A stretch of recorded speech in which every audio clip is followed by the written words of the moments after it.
Sa ngalan ng Ama at ng Anak at ng Espiritu Santo. Amen. Sumayin niyo po ang Panginoon. At sumaiyo rin. Mga kapatid, aminin po natin ang ating mga kasalanan at mga pagkukulang upang tayo po ay maging karapat-dapat na gumanap sa banal na pagdiriwang na ito. Inaamin ko sa makapangyarihan Diyos at sa inyong mga kapatid na lubha ako nagkasala sa isip, sa salita at sa gawa at sa aking pagkukulang. Kaya isinasamo ko sa mahal na Birheng Maria, sa lahat ng mga anghel at mga banal, at sa inyong mga kapatid na ako ipanalangin sa Panginoong ating Diyos. Gawan po tayo ng makapangyarihan Diyos. Patawarin po tayo sa ating makasalanan. Patubayan po tayo sa buhay na walang hanggan. Amen. Panginoon, kaawaan mo kami. Panginoon, kaawaan mo kami. Kristo, kaawaan mo kami. Kristo, kaawaan mo kami. Panginoon, kaawaan mo kami. Panginoon, kaawaan mo kami. Manalangin po tayo. Ama naming makapangyarihan, ipagkalubong kami magkamit kailanman ng kalusugan at kagalingan sa aming katawan at kalooban. Pakundangan sa pagdalangin ng laging Birheng si Santa Mariang Mahal, kami naway mahango sa hapis sa kasalukuyan at makinabang sa kaluwalhatiang walang katapusan sa pamagitan ni Jesucristo kasama ng Espiritu Santo magpasawalang hanggan. Amen. Pagbasa mula sa sulat ni Apostol San Pablo sa mga taga-Roma. Mga kapatid, ito ngayon ang tanong ko. Itinakwil ba ng Diyos ang kanyang bayan? Hindi. Ako'y isang Israelita mula sa lahi ni Abraham at kabilang sa lipi ni Benjamin. Hindi itinakwil ng Diyos ang kanyang bayang sa simula pa'y hinirang na niya. Ibig bang sabihin, ngayot natisod ang Israel ay tuluyan na siyang nabuwal? Hindi.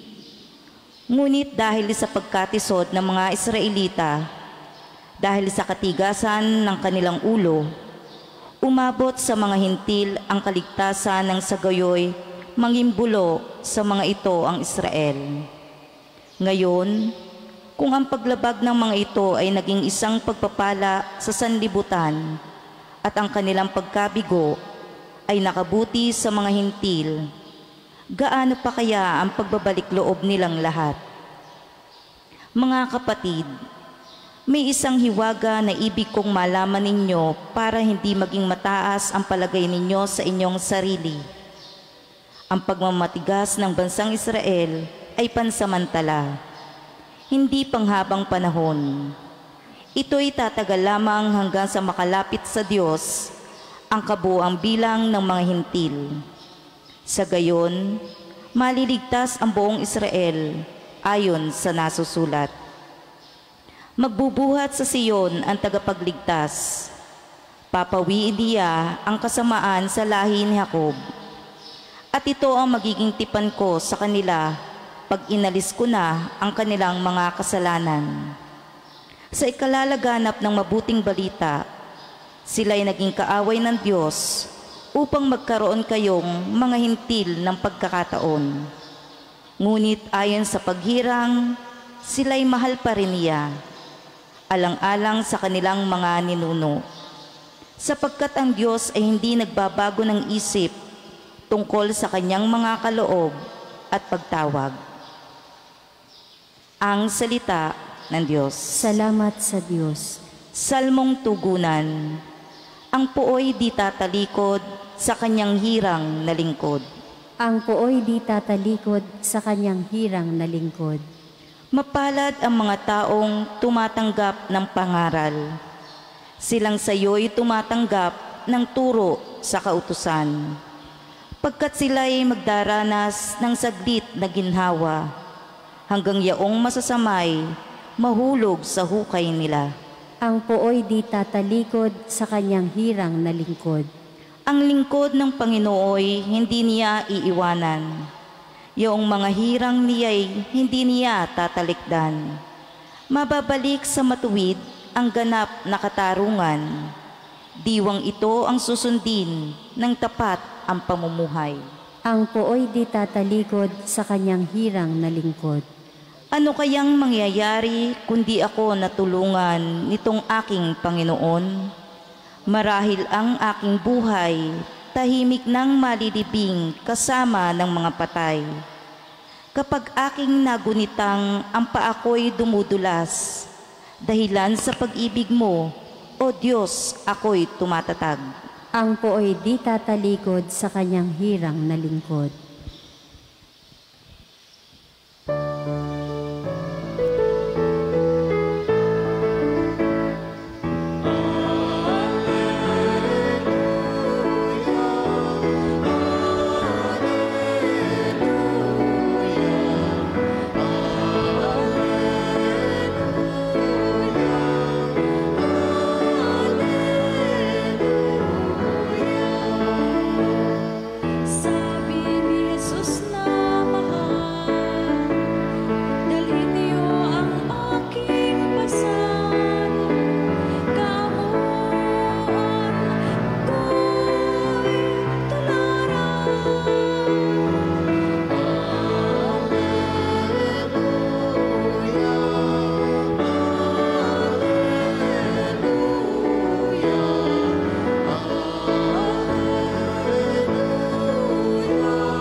Sumayin niyo po ang Panginoon. At sumaiyo rin. Ang mabuting balita ng Panginoon ayon kay San Lucas. Papuri sa iyo, Panginoon.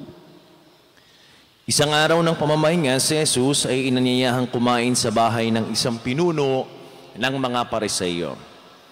At binabantay nilang mabuti ang kanyang mga kilos. Napansin ni Jesus na ang pinipili ng mga inanyayahan ay ang mga upuang nakalaan sa mga piling panauhin. At sinabi ng talinhagang ito, kapag inanyayahan kanino man sa isang kasalan, huwag mong pipiliin ang tanging upuan. Baka may inanyayahang lalong tanyag sa iyo. At lalapit ang nag-anyaya sa inyong dalawa at sasabihin sa iyo, maaari bang ibigay ninyo ang upuang iyan sa taong ito? Sagay mapapahiya ka at doon ay malalagay sa pinakaabang upuan.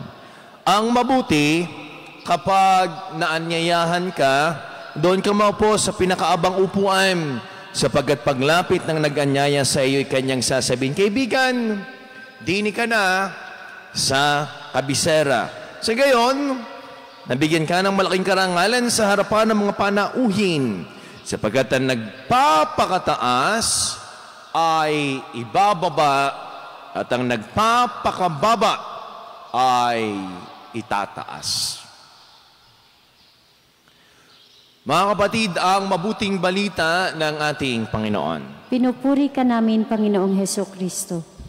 Mabiyaya at pagpalang umaga po sa ating lahat na naririto. Kasama na ho ang pagbati sa lahat po ng mga nanonood ng ating live mass, pamagitan ng Facebook dito sa ating parokya ni Poong San Jose dito po sa San Jose, Batangas. Saan man po kayo naroroon, patuloy po kayong ingatan at gabayan ng ating Panginoon Diyos. Sa mga nagdiriwang ho ng kanilang wedding anniversary, congratulations po sa inyong lahat. Hindi naman po pala lahat, sapagkat yung iba'y dalaga pa. At sa mga nagdiriwang ng kanilang may birthday ngayong araw na ito, happy birthday po sa inyong lahat. At pagbati ho kay Brother Dondon Portugal, happy birthday.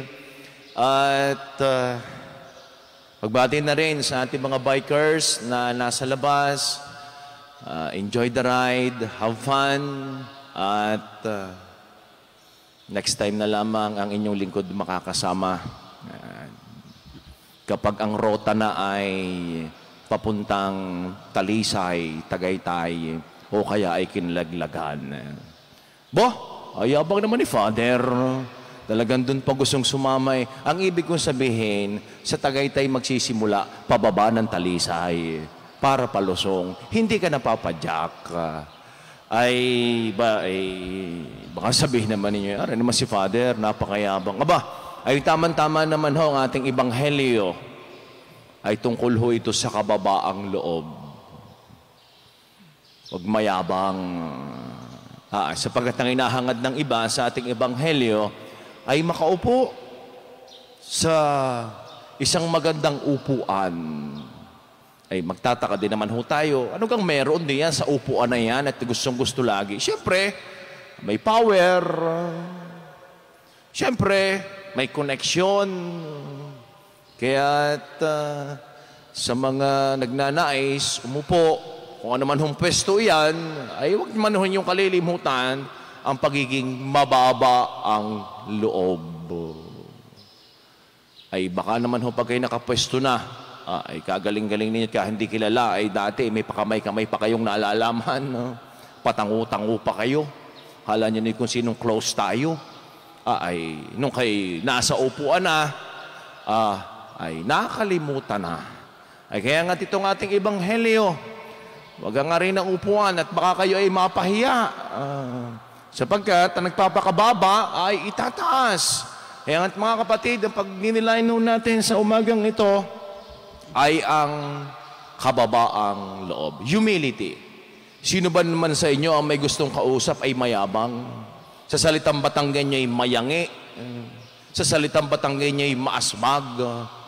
Ay di kayo maaani. Ay di kayo masusura. Ay naman ninyo nang may kausap na mayabang eh. Ay, ito nga hong kwento na ito. Ay ang sabi nung isa ay alam ninyo, ang lola ko 85 years old na. Ay itim pa ang buhok. Walang kaputi-puti. Ay kalagi niya nagpaday yung isa. Abay wala yun sa lola ko, ika. Yung lola ko, 90 years old, kompleto pa ang ngipin. Ay, hindi naman nagpatalo ng ikatlo. At ang sabi nung isa, ala, ay mga lola ninyo ay walang sinabi sa lola ko. Ay nagyayabang. Ang lola ko, 95 years old na. Nasa ospital. Oh, bakit? May sakit? Hindi. Nanganganak. Ay, ano ka naman yabang? Ano ka namang yangi? Ay, nakakasura naman eh. Ay, hindi mo nagpadag yung isa eh. Ang lola ka eh. Wala yung mga lola ninyo. Ay, hindi nagpatalo eh. Ang lola ka, 100 years old na. Nagbabike pa. Ayaw natin ng mayabang. Well, sa totoo naman ho, meron naman hong mayabang na ang sarap kausap. Iba ho yung hangin niya. Iba ho yung pagyayabang. Pero meron nun bang ibang yabang na nakakaiyamot naman eh? Anong turo sa atin ng ating ebanghelyo? Tayo ho ay magpakumbaba. At alam ho ninyo, ang tunay, walang mayabang sa langit. Yan. Gusto ba ninyong mapunta sa langit? Ay, wag masyadong mayabang. Anong sabi ni San Agustin? If you want to enter to heaven, 3 things. Humility, humility, humility. Para makapasok ng langit, magpakumbaba. Ano ang sabi ni Bernard Clairvaux? 3 cardinal virtues of Christians: humility, humility, and humility. Humility is the crown of all virtues. Ano nga ho ba ang kababaang loob? Ano nga ho ba ang humility? 3 bagay ho.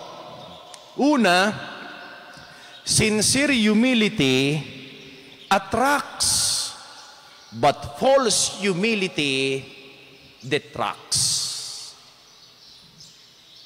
May magsasabi sa inyo, uy, congratulations! Ang galing-galing mo naman, nakapasa ka. Sasagot naman, ay hindi naman. Tsamba lang. Tsamba? 5 beses ka nang kumuha ng board exam. Doon ka lamang nakapasa. Sasabi mo pang tsamba. Ay, lasa ko naman ikaw ay nag-aral din. Lasa ko naman ikaw ay nagpuyat din. Ano sasabihin mong tsamba? That is false. Humility. Sincere humility attracts, But false humility detracts. Ay, ang ganda-ganda mo naman. Ay, hindi naman. Natural na. Ay, false humility yun. Ay, buti na lamang at ako hindi katulad ng iba. Ay, buti na lamang at ako'y lagi nagdadasal. That is false humility. Nagmamalaki ka. Ano pa sabi natin? Ay, hindi naman sa pagmamayabang. Ayan. Modesty aside. Ay, di kay kinagyabang na rin.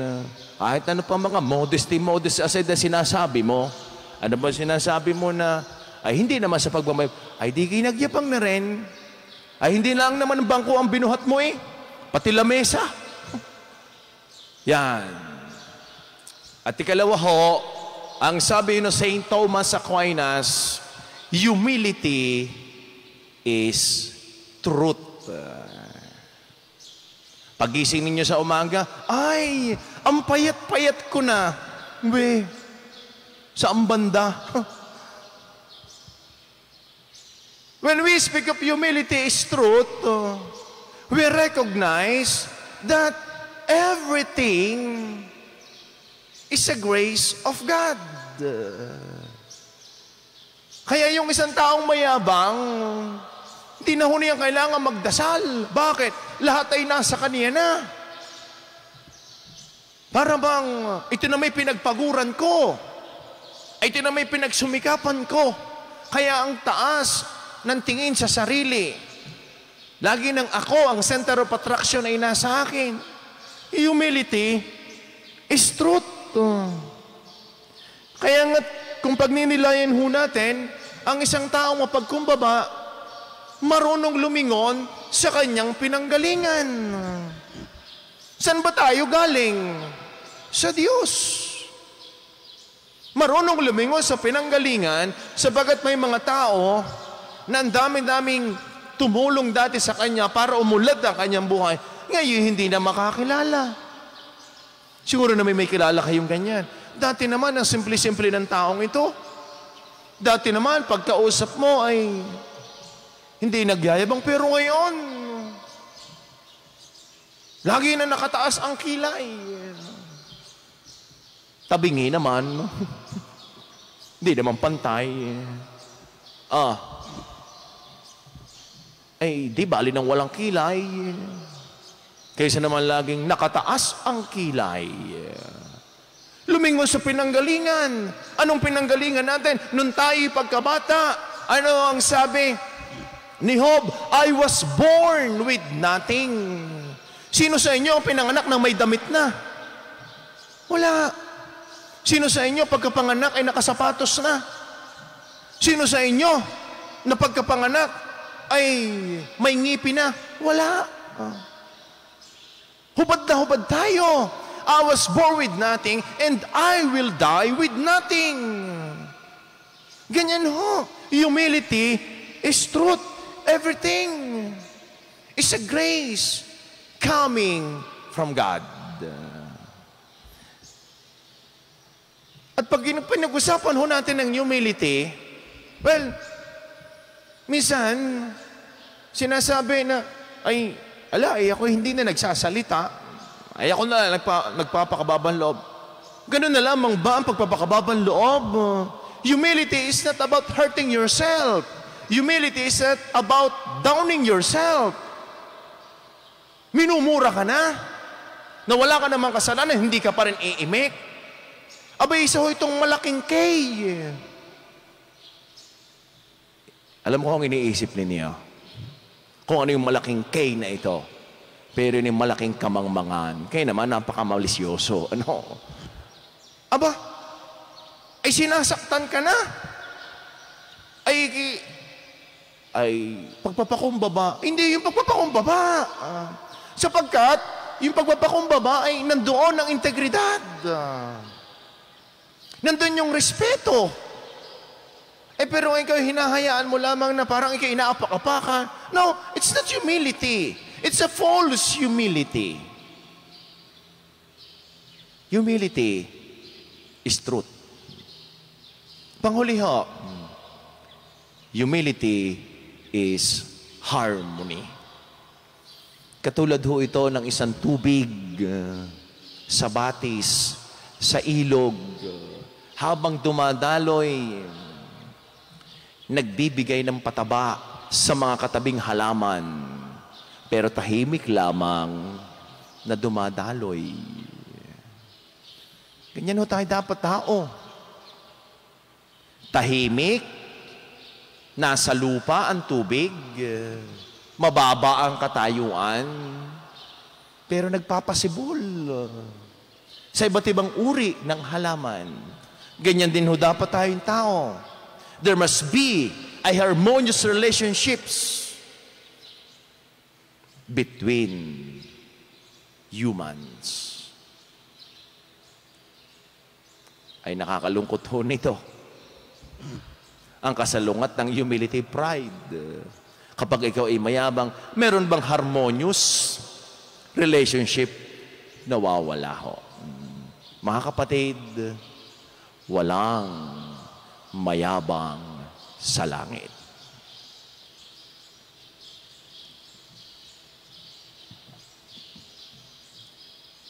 Manalangin tayo sa Diyos amang nasa langit upang matutuhan natin ang kahulugan ng paglilingkod mula sa kanyang anak na si Jesucristo. Ang atin pong itutugon, Ama, ibigay mo sa amin ang diwa ng iyong anak. Ama, ibigay mo sa amin ang diwa ng iyong anak.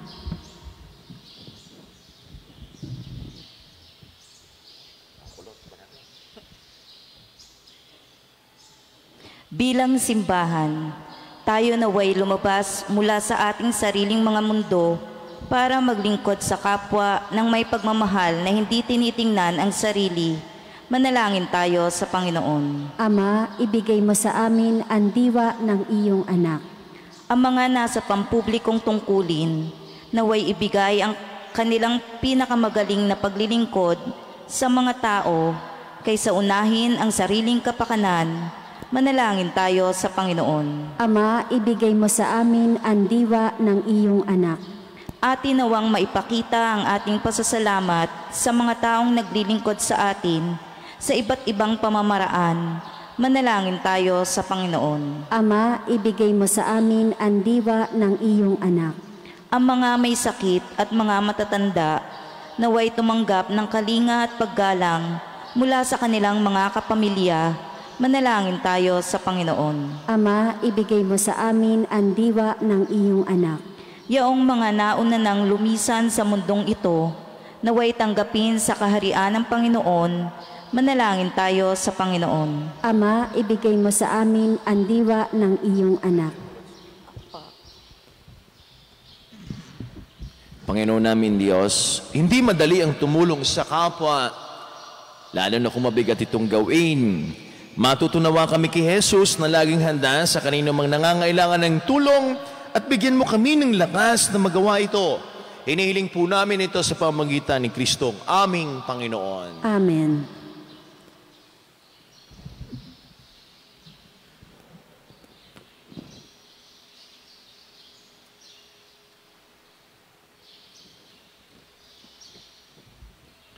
Kapuri-puri ka Diyos sa malumigas sa liputan, sa ito kagandahan loob na itong aming mayalay.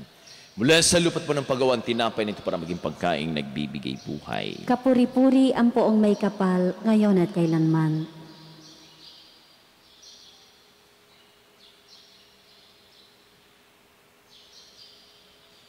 Kapuri-puri ka Diyos sa malumigas sa liputan, sa ito kagandahan loob na itong aming mayalay. Mula sa katas ng ubos po ng pagawang alak nito para mag-inuming nagbibigay ng iyong Espiritu. Kapuri-puri ang poong may kapal, ngayon at kailanman.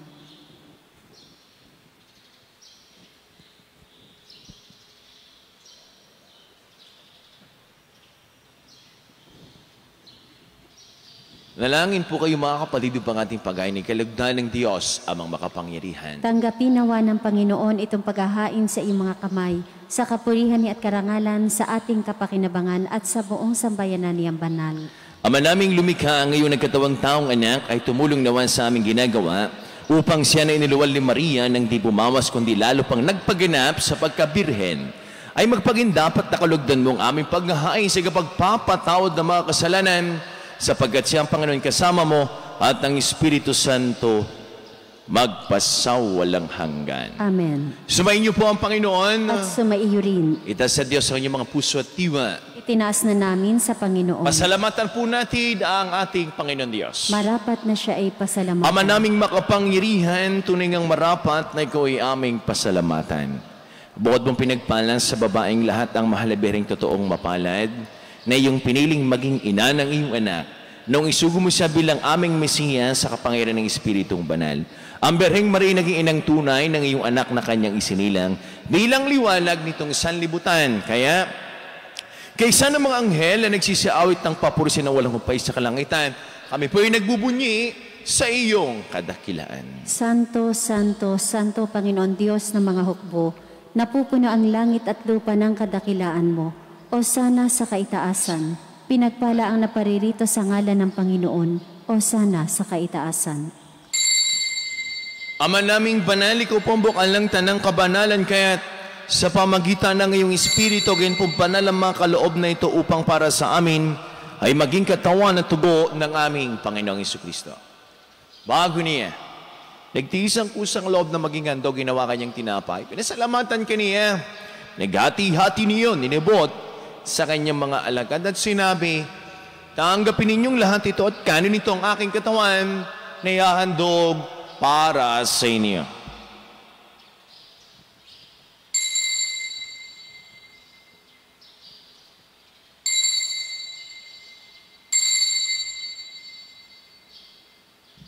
Kaya hindi naman nung matapos ang hapunan, hinawakan niyang kalis, muli kanyang pinasalamatan.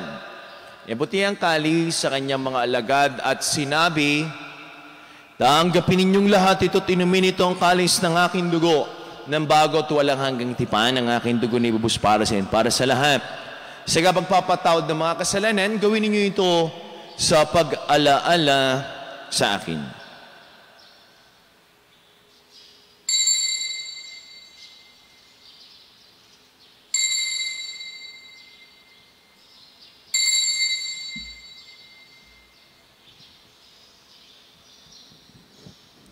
Ang misteryo ng pananampalataya. Si Kristo'y namatay, si Kristo'y nabuhay, si Kristo'y babalik sa wakas ng panahon. Ama, ginagawa po namin ngayon ang pag-alala sa pagkamatay at muling pagkabuhay ng iyong anak. Ay tinialay po namin sa iyong tinapay na nagbibigay buhay at ang kalis na nagkakaloob ng kaligtasan. Kami po'y nagpapasalamat dahil kami yung minarapat at tumayo sa harap mo para maglingkod sa iyo. Sinasama po namin kami magkakasalo-salo sa katawan at tugon ni Kristo mabuklod sa pagkakaisa sa pamagitan ng Espiritu Santo. Ama, ingapin po yung simbahang laganap sa buong daigdig. Puspusin po kami sa iyong pag-ibig. Ay San Francisco naming Santo Papa at Gilbert naming Arsobispo at ang lahat ng mga kapareham. Alalahanin mo rin po ang mga kapatid naming nahimlay na may pag-asang sila'y muling mabubuhay kaya hindi ng lahat ng mga pumanaw. Kawaan mo po sila patuloyin sa iyong kaliwanagan. Kawaan mo pagindapating kaming lahat na makasali sa iyong buhay na walang wakas. Kaysa ng mahal na Birheng Maria ng Diyos ni pong San Jose na atin din patron. Kaysa ng lahat ng mga apostol, San Jose, Morelos, San Pedro Calungsod, San Lorenzo Ruiz, at ng lahat ng mga banal na namuhay din sa daigdig ng kalugod-lugod sa iyo. May pagdiwang nawa po namin ang pagpupuri sa kararangal mo sa pamamagitan ng iyong anak na aming Panginoong Jesucristo. Sa pamamagitan ni Kristo, kasama niya at sa Kanya, ang lahat ng parangal at papuri sa Diyos sa makapangyarihan, kasama ng Espiritu Santo, magpasawalang hanggan.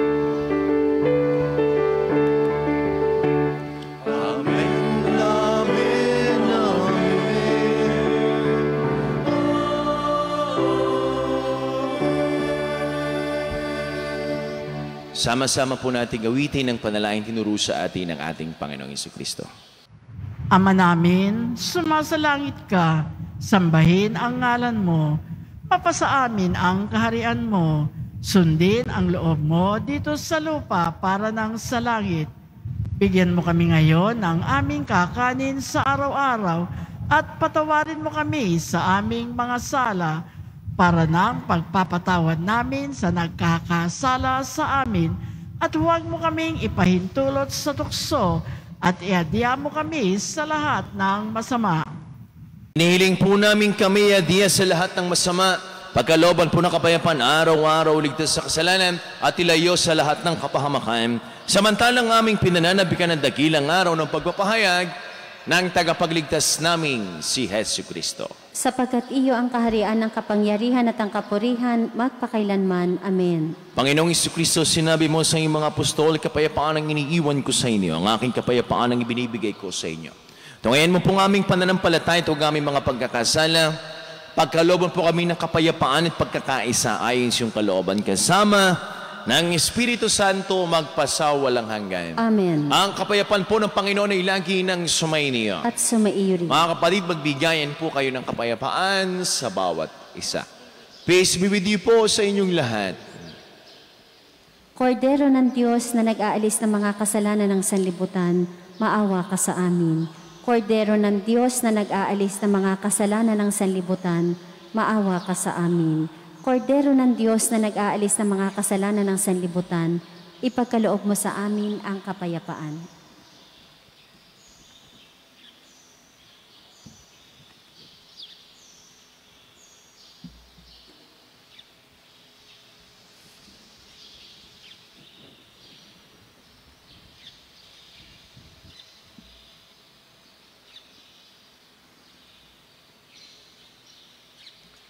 Minamahal ko mga kapatid, ito ang kordero ng Diyos, itong Kristong muling nabuhay, sinagali sa mga kasalanan ng sanlibutan. Mapalad po tayong lahat ng mga inalan sa kanyang banal na piging. Panginoon, hindi ako karapat-dapat na magpatuloy sa iyo, ngunit sa isang salita mo lamang ay gagaling na ako. Ang katawan ni Kristo. Amen.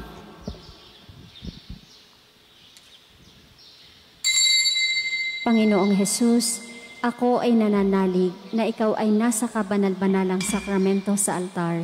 Iniibig kita ng higit sa lahat at minimithi kong tanggapin ka sa paraang espiritual dahil hindi ko kayang tanggapin sa panahon ngayon ang iyong katawan at dugo sa banal na sakramento.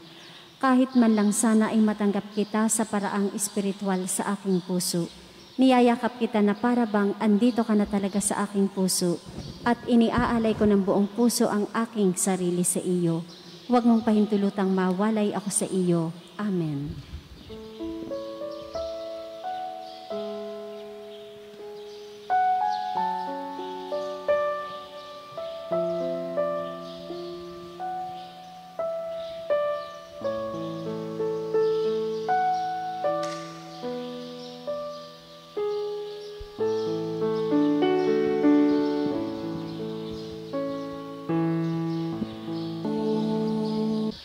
Manalangin po tayo. Ama naming mapagmahal, sa pagsasalo po namin sa banal na pakikinabang, ang iyong kagandahan ay aming hinihiling upang ang pagpaparangal namin sa mahal na Birhen at pagtulad namin sa kanya magpagindapat namin paglingkuran ng pagganap sa kalooban ng kaligtasan sa pamagitan ni Jesucristo kasama ng Espiritu Santo magpasawalang hanggan. Amen. Sumaini po ang Panginoon. At sumaiyo rin. Pagpalain po kayong lahat, kasama na po niyong buong pamilya at mga mahal sa buhay ng ating makapangyarihan at mapagmahal na Diyos. Sa ngalan ng Ama at ng Anak at ng Espiritu Santo. Amen. Ang misa po ay naialay na, taglayin po ninyo ang kapayapaan. Salamat sa Diyos. Magandang umaga po sa ating lahat.